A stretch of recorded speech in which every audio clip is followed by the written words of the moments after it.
Welcome to Meaningful Conversations with Dr. L. This is a Savage Bull Entertainment production.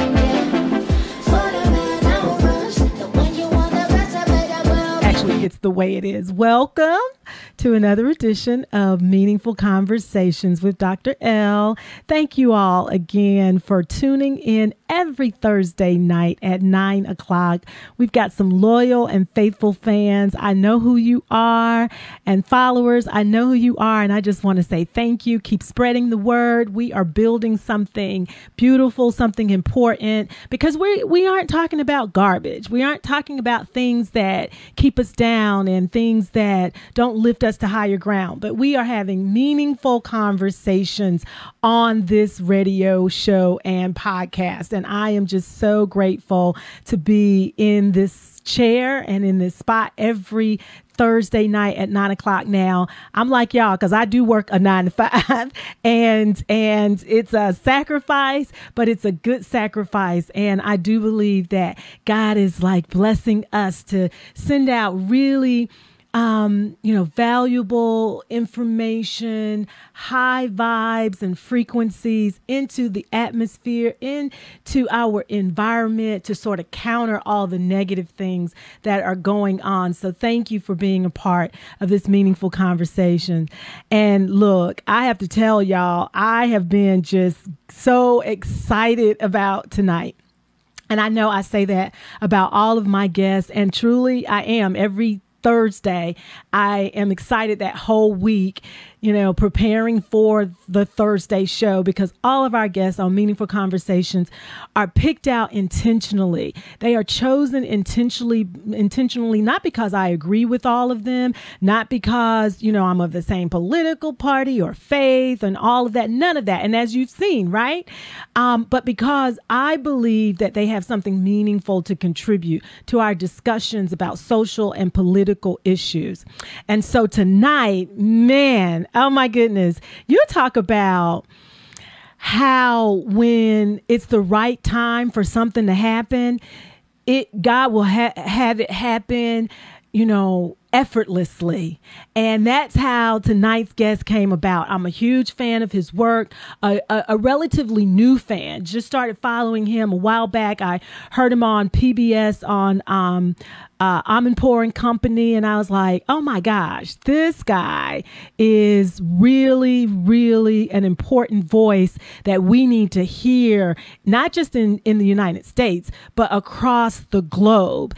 And so, just started reading a few of his things. I posted one of his articles on LinkedIn that we're going to talk about a little bit tonight about evangelicals and this whole, the similarities to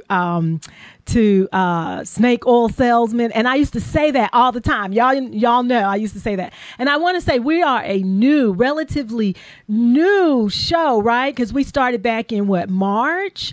And I'm telling you, the guests who are saying, oh, of course I'll be on your show, is making me so geeked out and proud. But tonight we've got an amazing voice among the Christian community, the political community, someone that I'm just really excited to have a meaningful conversation with tonight. And that is Rob Schenck, who is a traveler on the narrow road, he says in his bio. He's an ordained evangelical minister since 1982. Rob has lately broken with his religious community on several issues, including its embrace of unfettered gun rights, opposition to LGBTQ persons, its war on abortion, and its support for Donald Trump. Now, mind you, we'll go into this later when we interview him in just a few minutes and actually they're not interviews. Let me erase that from your thought. Or my thinking, and you just erase that. We have conversations. So this isn't like a formal interview. We really want to dig deep and go beneath the surface. Rob explains his journey as marked by 3 conversions, and he lays them out masterfully in his book, Costly Grace, which I have on my Kindle. And we're going to talk about some of the passages out of it, but I encourage encourage you all, like I said in my post, if you have not gotten Rob Schenck's book, Costly Grace, please, please, please put it on your book list to get downloaded in Kindle version. Go to Amazon, purchase wherever you purchase. You can actually go to his website and there's some options there. But Rob explains his journey is marked by 3 conversions. His first came at age 16 when he committed his life to the Jesus of the Sermon on the Mount, who blessed the poor, suffering, humble, merciful, sincere, peacemakers, and the persecuted. Later, Rob exchanged a simple faith for a highly politicized one, pledging fealty to what he now calls Ronald Reagan Republican religion. And we're going to talk about what that means. After more than 30 years on the religious right, Rob experienced the 3rd conversion after reading the work of Germany pastor and Nazi resistor Dietrich Bonhoeffer, returning him to a loving and inclusive faith. Today, Rob is an author, a commentator, public theologian, and president of the Dietrich Bonhoeffer Institute in Washington, D.C. Check out what they do, the great work that they are doing.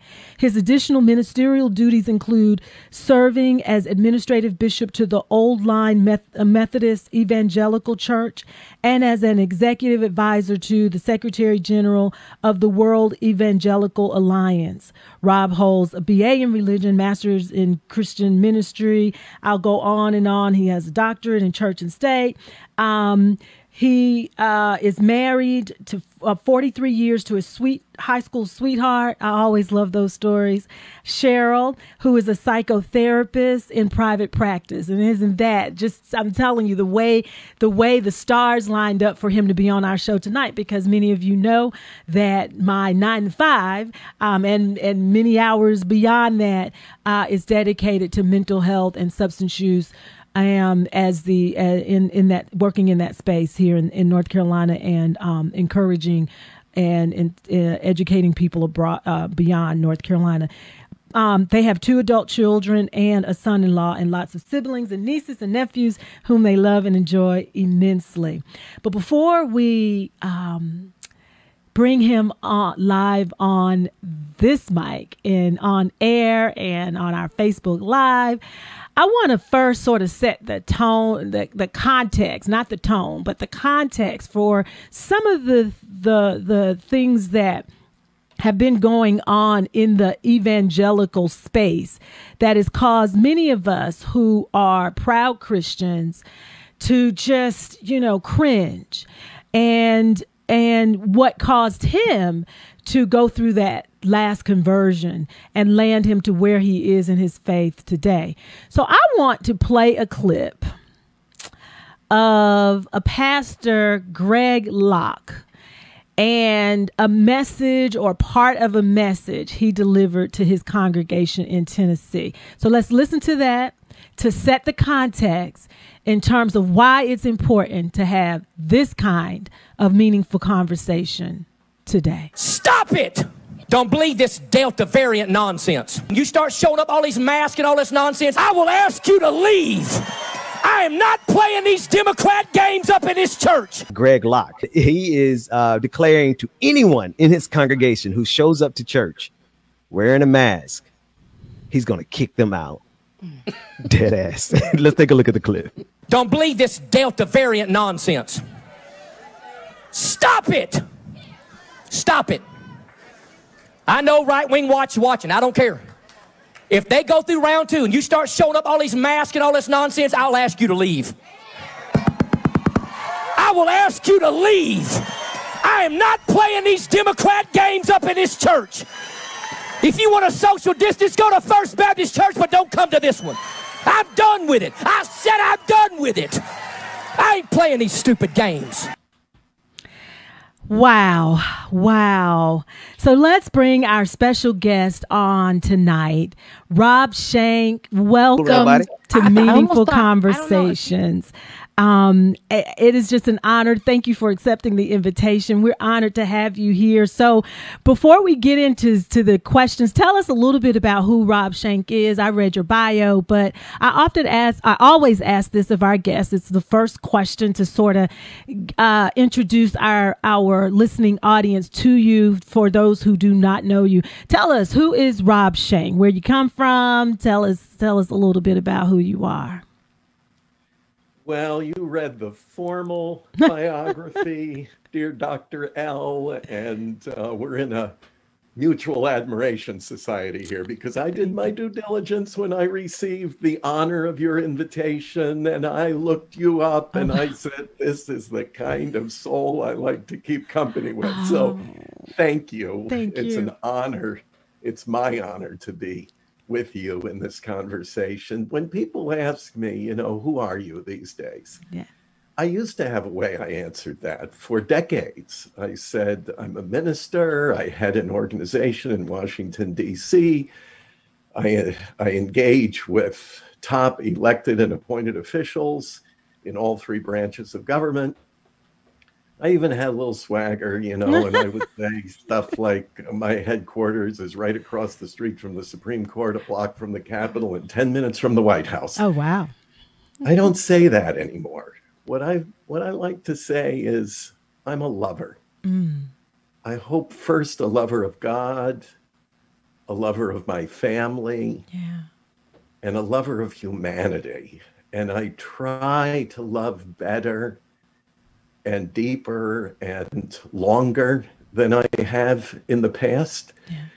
So these days, that's kind of more of who I am. And I'm enjoying the freedom of that because there is something very liberating when you kind of find yourself and your center.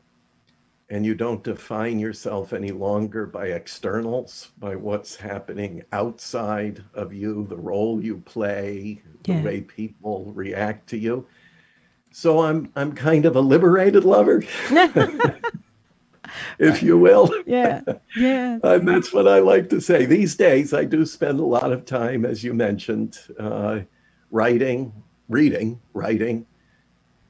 talking with people who help me to grow and learn more about myself and about my great global human family. And that's why I said yes. As soon as you invited me, I said, well, I'm going to have a chance to grow. Yay. That was a little bit selfish. Well, welcome to the South. Well, I always tell people if you're, I have family in Washington as a D.C. and was born and raised there. I lived there for a while, and they're from Maryland and Washington, D.C. In fact, I'm going to see them this weekend. But I always tell them if you're below the Mason-Dixon line, you're in the South, because they would always say, how is it down South? And I'm like, you live in Maryland. Or Washington, D.C. But I will say officially, welcome to what we call in Chapel Hill, the southern part of heaven. But welcome to the show.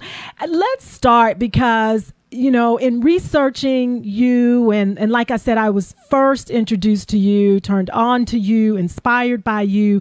Michelle Martin, I think on Amanpour and Company.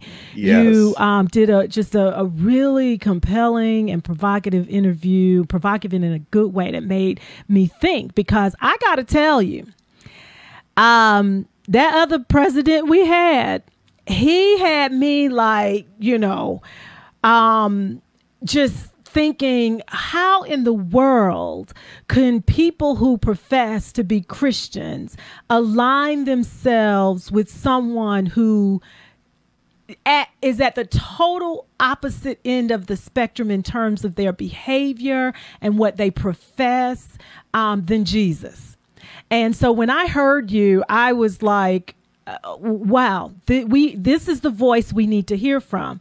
So you explained who you are, and love is important. Love is the greatest commandment. You explained who you are now, but you haven't always been that. And so for the people who haven't read your book, who don't know who you are, one of the things that struck me was you were a staunch anti-abortion, and I interpret that to be anti-women's rights to choose. You were, anti-Roe. You were trying to, you were part of that voice to strike down Roe. Tell us who you were back then, and sort of, without giving away everything in your book, and how you made that conversion to love from a place that had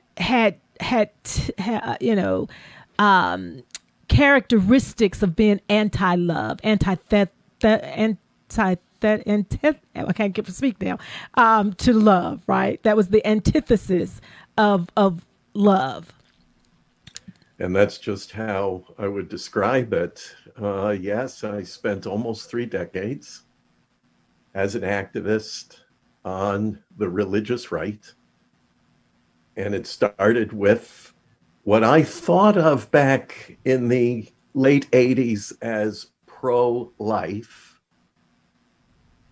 But much too late, I discovered that pro-life gave way to the anti-life, anti-everything, combative, negative, in so many ways contemptuous of human beings, women in crisis, the children we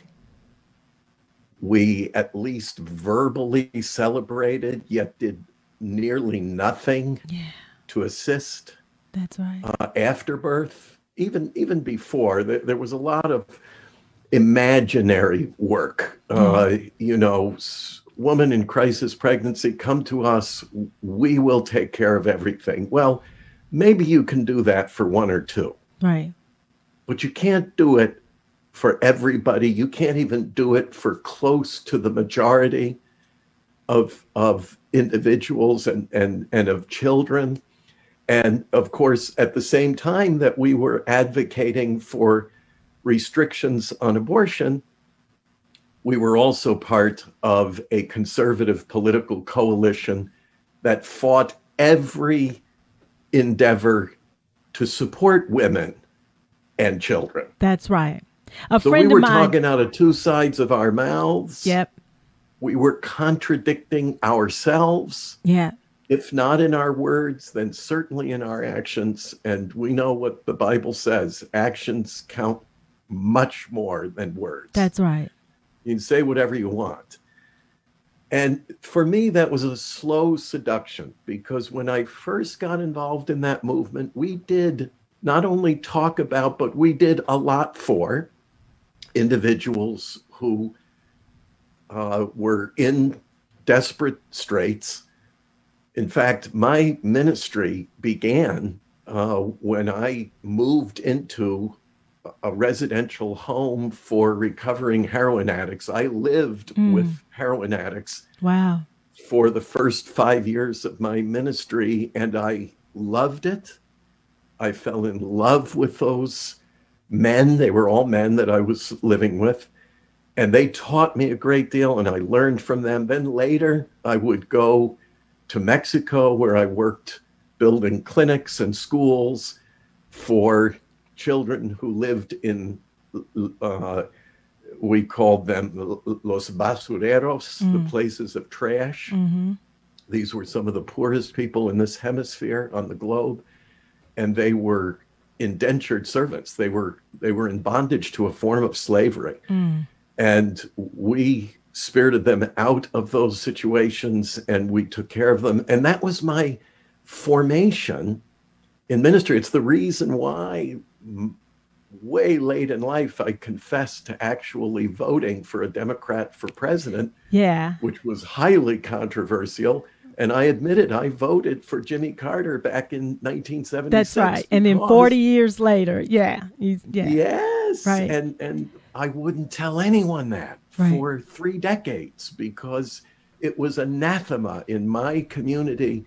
Republican was synonymous with Christian. Christian was synonymous with Republican. There were days, I tell you, Dr. L, I tell you, there were days when I couldn't tell the difference between Ronald Reagan and Jesus Christ. Wow. It was that confusing to me. Wow. And so I got more and more mired into that, to the point where the message was not the gospel of peace and love and liberation of the soul. It became a message, a political message, a very harsh and restrictive and alienating and exclusive one. And it was a form of bondage for me. Yeah.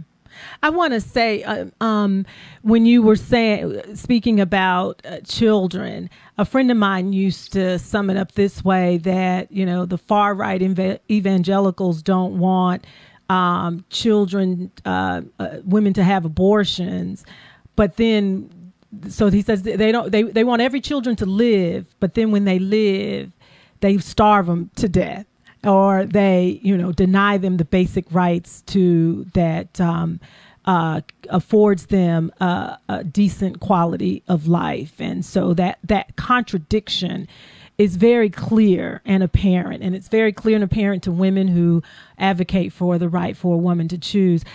You mentioned Ronald Reagan, and you mentioned it in Costly Grace. What is the difference between the Ronald Reagan evangelicals that you point out and the evangelicals today?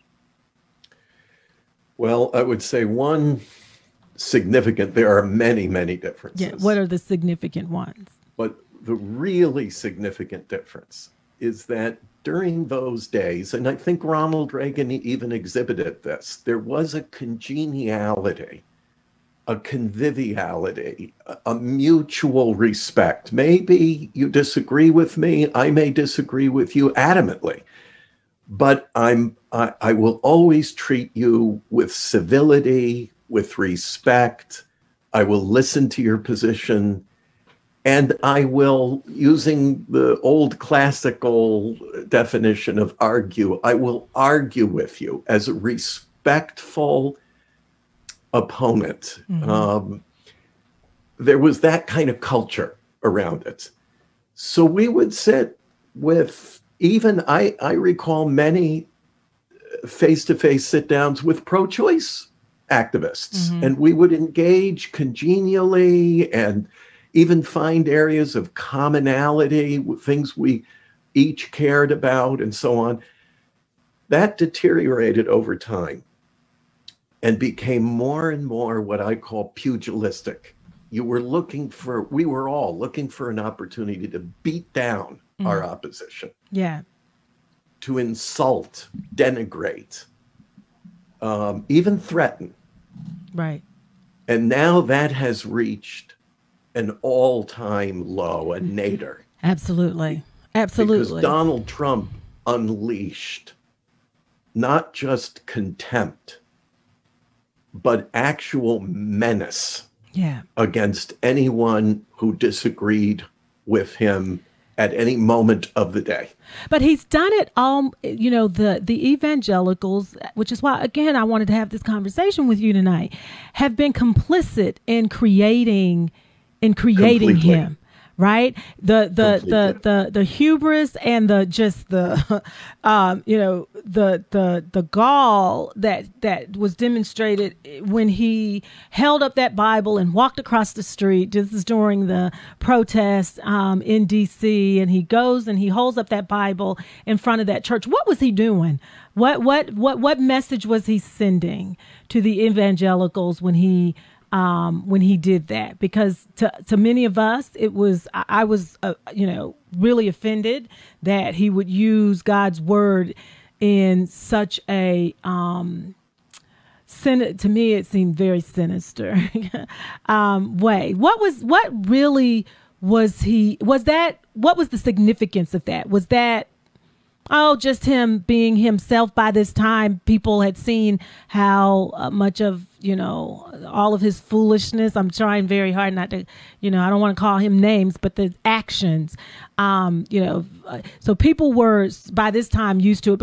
But should we minimize what he did, or was there some kind of important message and value perceived by the evangelical right by what he did? I would use the same word you just used, sinister, that it was sinister. Thank you. You're even helping me find language for that obscene moment. When he did that, there was a time in history, terrible time in history, when bloodthirsty crusaders galloped across portions of the earth with their bloodied swords, running people through, decapitating them, and using the cross as validation, as religious, more than that, as divine approval, to signal divine approval with their sinister behavior. And what I saw in Donald Trump that day was an attempt to use the Bible as a signal that everything he was doing, holding people of color in contempt, Black folk in particular, because if you recall, the context of that was Black Lives Matters. Black Lives Matter protesters who were in the streets. And he was holding up the Bible to say, white religious folks, come with me. I am your crusader. And this was his call to arms. And the fact that he would use the Bible is just like back in those ancient times when the cross was used on the banner or on the knight's armor, or incused on the edge of a sword. It was an attempt to say, don't worry. If you have any questions about this, you needn't ask them, because God approves of what we are doing. So if you resist us, you're resisting God. That's right.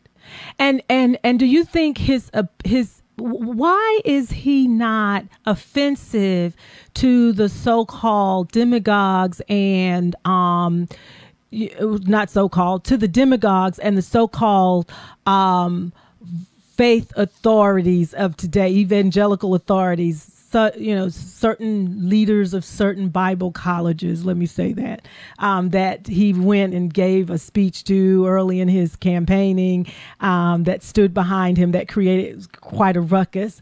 Liberty, I think it was.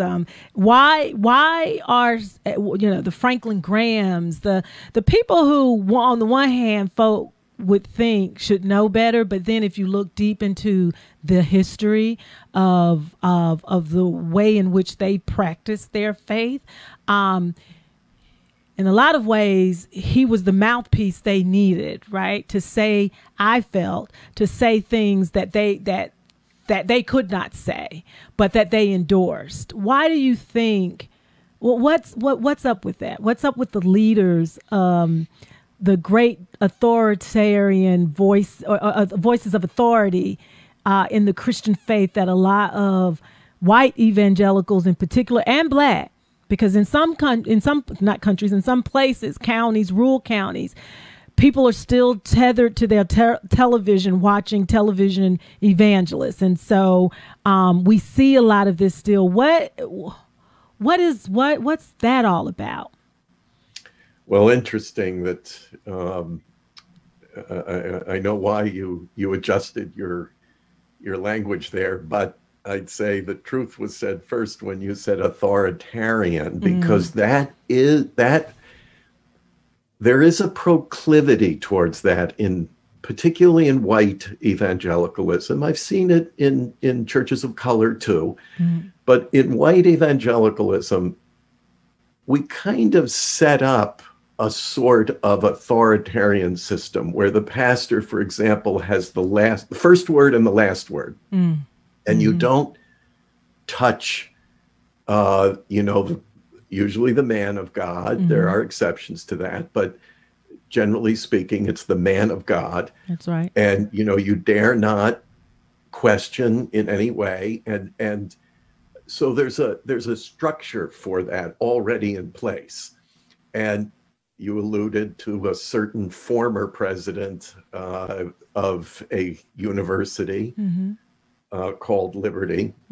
Ironically, I had an encounter with him at the inaugural prayer service for President Donald Trump at the Washington National Cathedral here in Washington. I typically attend, regardless of who the president is. I've typically attended for many, many, many years now. And I was there. And at that time, I was vigorously opposing Donald Trump for so many reasons. And I went up to that same president of that same university you named, and I said to him, Jerry, I think it's time to return to the Sermon on the Mount, to go back to the core principles of the gospel. And his response to me was, and this is very telling, he said, I don't have time for that. I'm trying to get things done. Wow. I'm doing serious work. Wow. You have time for that. I don't have time for that. Wow. Interesting. What could be more serious, right, at that moment? Very telling. In history. Very telling here, because the Bible warns us not to become weary with well-doing. Right. And, loving people, serving people, looking to the needs of others before our own, taking care of people is exhausting work. You do it. Yeah. You do it for a living. So does Yeah. my wife. Yeah. Every minister ought to be doing that. Yeah. Anybody who is a caregiver, who takes care of an elderly family member or a disabled person, they know how exacting this is. That's and it's no less exacting to live a virtuous life representing the mission, model, and message of Christ, which is embodied in the verse we all know so well. God so loved the world. That's right. The whole world, and by implication, every human being in it. Yeah. Throughout time, no matter who, where, or what they are. So that's taxing. And I think I felt it myself, and I watched my colleagues become weary with this. And they said, you know what? We're tired of serving people.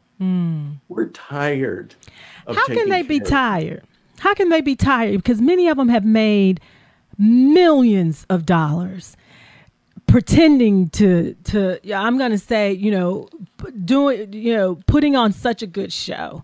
Many of them are showmen, I think. They're, which is why I also think, Rob, that, and you can call me Michelle. I also think that, which is why Donald Trump was so appealing to them, because they know they understood the showmanship behind his politics. They understood the reality star mogul, playboy, that charisma that comes with it, attraction to people, that rough and tough guy. I mean, girls like bad boys, right? And I think that many pastors, black, white, play that role. I said it one time to a pastor friend who he's well known. He is a mega minister, and he's well known. But I said to him one time, that was quite impressive how you seduced the audience, how you seduce those young girls, is what I actually said, because it was a whole nother conversation. But they know how to seduce people. And I'm going to get to your snake handlers piece, but I have to believe that maybe they grew weary or tired, but were they ever really doing that work like that? Am I just assuming something that's not? Am I being unfair in my critique of some of these evangelicals? It's very profitable. Church business can be very profitable if you know how to handle the word right. Or wrong. Or wrong. As the case may be. Right. Well, it's a very, very fair question, and you are absolutely right. The world I inhabited for 30 years was a mix. You had very sincere people, pastors, church workers, ministry leaders who were selfless, who gave of themselves, who raised money for the poor and spent it that way.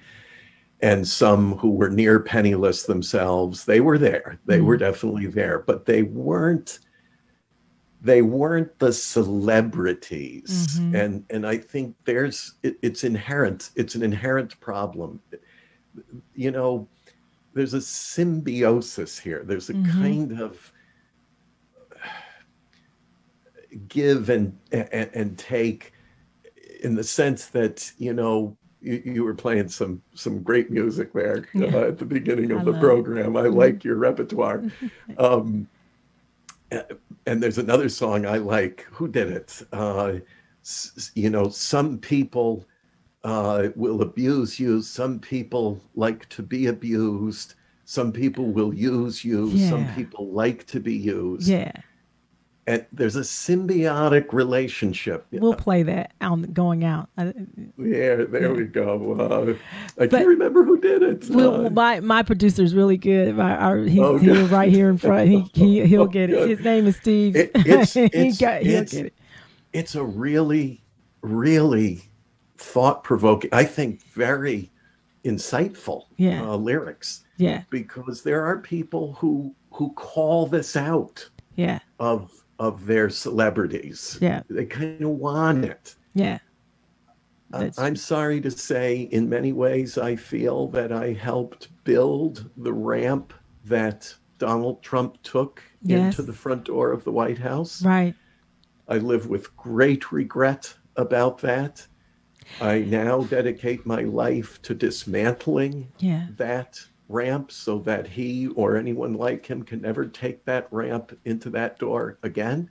Yeah. Because it was so destructive. Right. And yet I see people who now know that Donald Trump lied to them, that he abused them, and yet they still clamor for him. They want him back in the White House. And they'll say, he didn't take the vaccine. He'll tell you that. Right. But he didn't take it. See, they don't finish the sentence. What they should say is, he's just lying to us about that. But that's okay, because we want a liar. Him back. Right. We can relate. Right. That's right. And, you know, I want to say for you, everything, all things work together for our good, for those who love the Lord and are called according to his purpose. And you know, when you said that, you know, you regret that you were one of the ones that helped build the ramp that he walked across, immediately it came to me, but perhaps you were in that place and space and time during that season, so that you could tell us, so that you could have, you know, credibility when you come on shows like this, when you talk to people, to say, because you were there for, and not just like 5 years, you weren't like just Johnny come lately. You were there for a long time. You were on a side that I would have stood and protested on the other side against. And the beauty of it is that God takes us through things for different reasons, but largely to inform and to build our ministries, you know, significance and relevance. And so that's how I see that. Let me go to your piece that you wrote on July 19th of this year.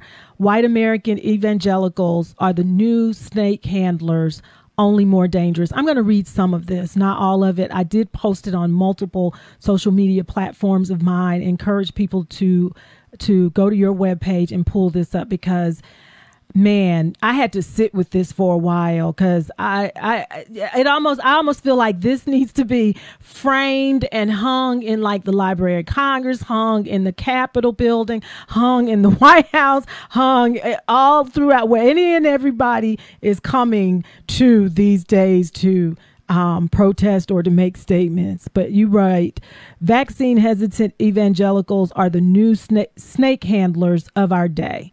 They're more dangerous than their Appalachian cousins. though because these new handlers live beyond tiny mountain holler boundaries. American evangelicals are ubiquitous and at 35 million strong constitute a considerable cultural and political force. And people need to understand that. That's why you're absolutely right that Trump could come back if we're not careful. Sadly, they're also a massive health threat. Of course, most evangelicals would never think of themselves in the same category as fanatics who hold aloft fanged serpents. But what unfortunately makes them so is their reckless behavior regarding the current pandemic. And we heard that at the opening clip, or in the opening clip of Pastor Locke. You stated long ago, Pentecostals began practicing faith healing. Certain evangelicals were said to have had healing ministries.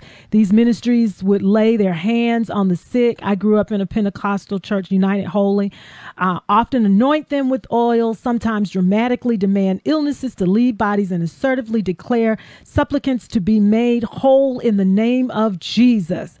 This description may make you think of the flashy Elmer Gantry types leaping, gesticulating,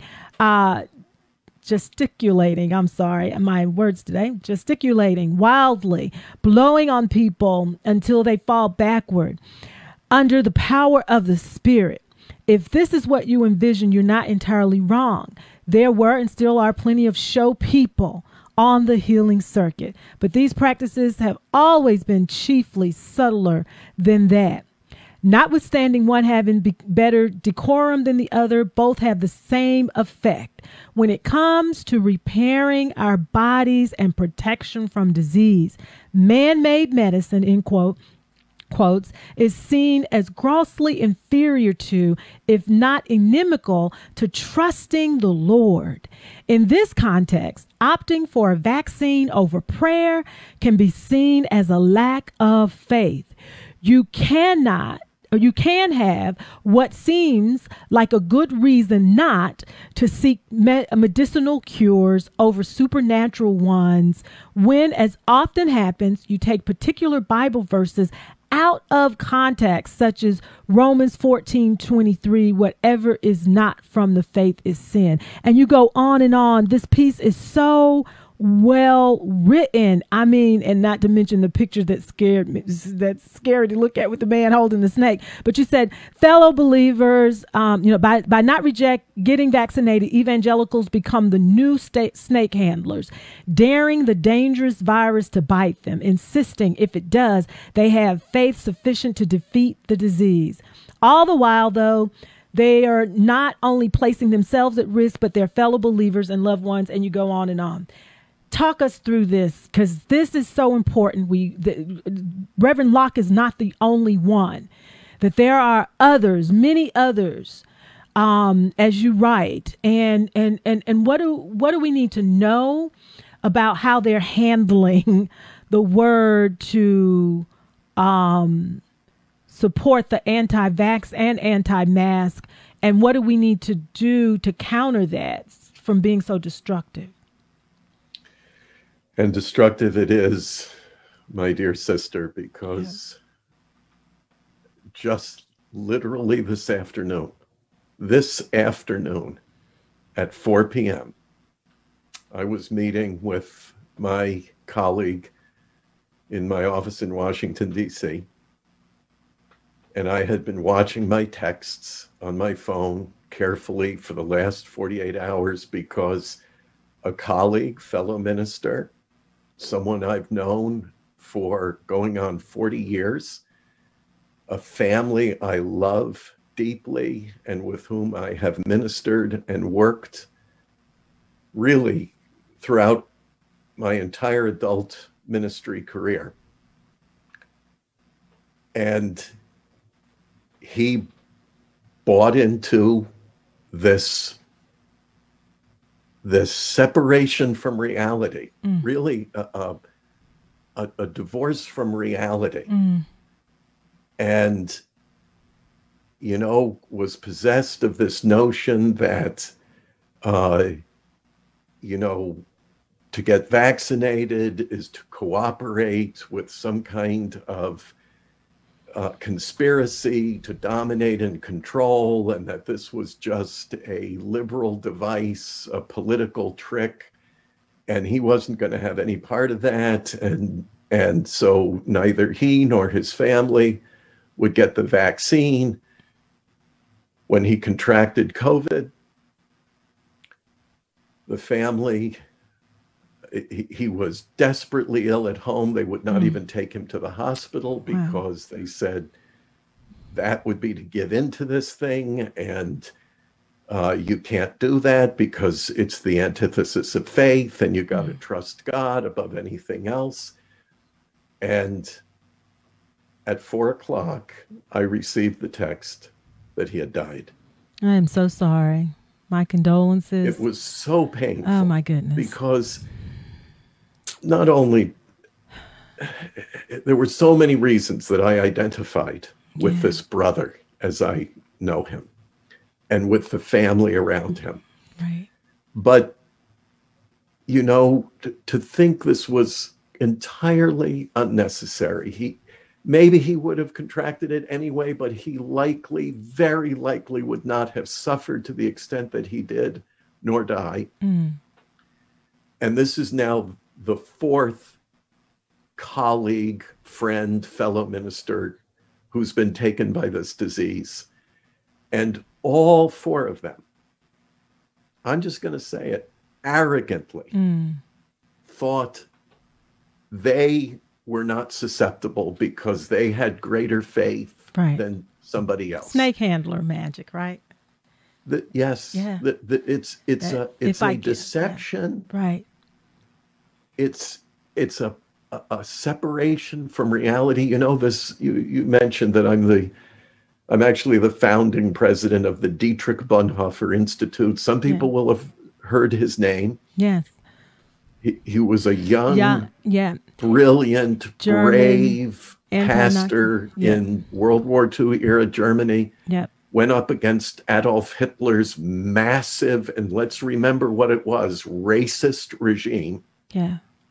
He was the ultimate white supremacist who believed that only whites should survive and that every other human being should be destroyed. And he attempted to do it.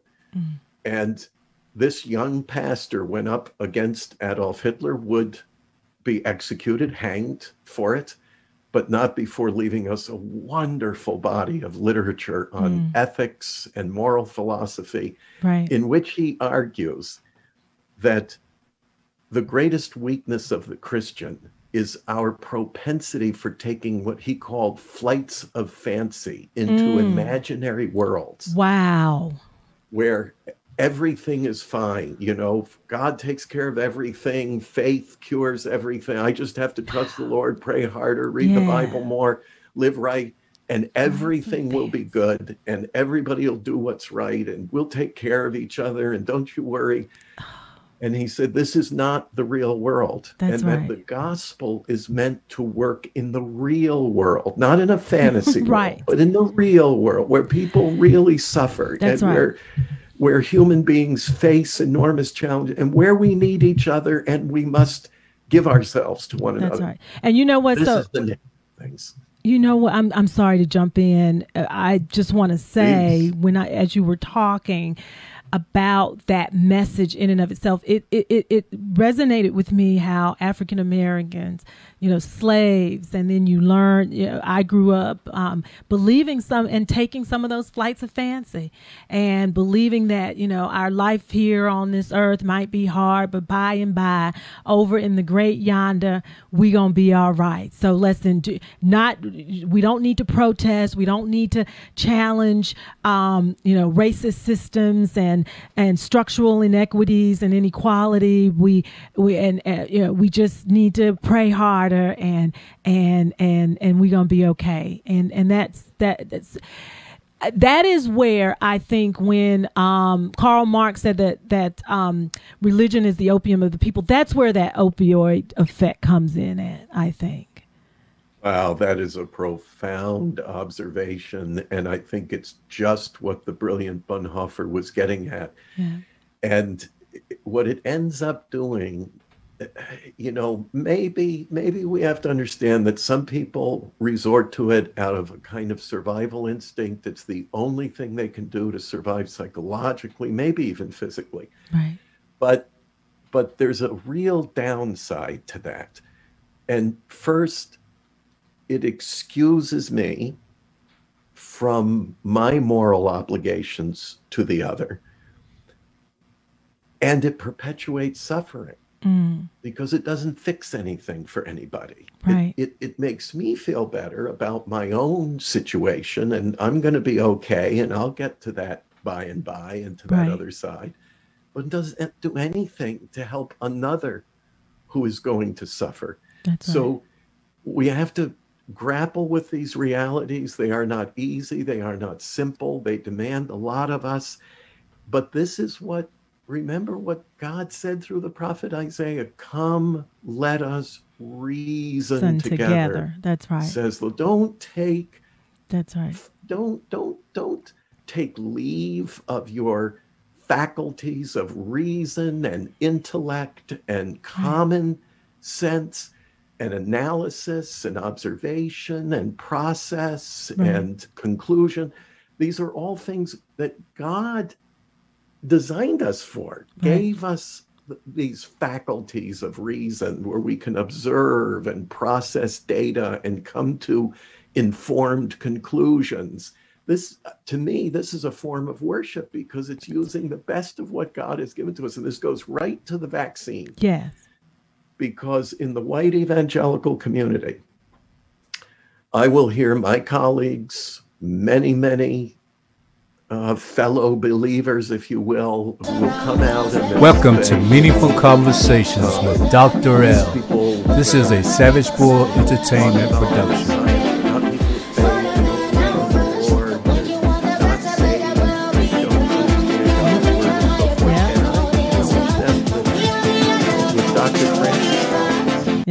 Head of the National Institutes of Health. Now, here's a man who discovered the gene that causes cystic fibrosis, one of the worst, most debilitating diseases known to human suffering. Yeah. He headed the Human Genome Project that mapped the entire human genome. Here in Washington, people say, you want to know more about human DNA and genetics than Dr. Francis Collins knows? You have to ask God, because only God knows more than Francis Collins. Right. He wrote a beautiful book called DNA, the Language of God. He was an atheist. Wow. He came to faith by reading the double helix, the human DNA and the genes. And he said, this is a language that's telling us something about the Creator. He is one of the most brilliant scientists, and he is a white, born again, Bible believing, gospel preaching worship leader. Wow. And I say, wait a minute, what are you going to say to this brother? Right. You don't want to listen to Fauci. You don't want to listen to Joe Biden. You don't want to listen to all these other. Listen to our brother in Christ. That's right. And he will tell you that the vaccine is an answer to prayer. We prayed, God, help us in this pandemic. And he gave us the capacity, the brilliance, the scientific knowledge and reason to create a vaccine that will protect us. So somebody said, all these white evangelicals don't believe in science and medicine until they're in the ICU. They want every single action taken in scientific technology to save their lives. That's right. Come on, folks. Come on, folks. This is so good. We've got 3 minutes left, and I had so much I wanted to talk to you about. Can we do a part 2 to this? Because there's some parts of on page 268 of the book I got there. After 8 years of Obama, my people were pining for a Republican presidential victory in the 2016 election. The field was crowded in the early months, and Jeb Bush was my choice to lead our country. I had met him a few times and found him very different from his brother. Meeting behind closed doors, I was impressed with what I read as his humble disposition, his candid critique of his own brother's presidency, and his fallacy in Spanish. I knew he had lived through his daughter's opioid addiction and recovery, and it seemed to both temper him and leave him sensitive to the suffering of others. Of course, like most Americans, I could never imagine what would finally happen in the primaries. The playboy and reality TV star who would become the Republican Party's 2016 nominee for president posed a terrible dilemma for me. I did not want Hillary Clinton to be president. I had too many issues with her and her party. At the same time, I thought Donald Trump appealed to the very worst impulses within the conservative and Christian worlds. I want to unpack that next. Can you come back next week? Of course I can. Let's do part 2, because Yes. I want us to talk about, have a meaningful conversation. Why is it even possible that the evangelicals could help him become president again? Why is that not far-fetched? Why is that something we need to watch? And also I want to talk next week, just to prep us, I want to talk about, is it possible that that many of the people in the evangelical leadership are where you once were when you said that Ronald Reagan, the lines blurred between Ronald Reagan and Jesus? Have they stepped over totally into the political realm and away from the true tenets and principles of Christianity? We're going to have you back, my brother. This has been just so rewarding to me, and it has filled my cup, and my cup truly overflows. Thank you. I'm getting the wrap up signal. So much to cover. I could listen to you all night. Thank you so much. Meaningful Conversations. We have just had one with Rob Schenck, my newfound brother in the ministry. Someone of great wisdom and just knowledge.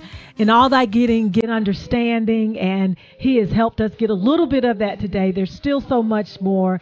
So thank you all for tuning in tonight. Take care of yourselves. Remember, love indeed is the greatest commandment.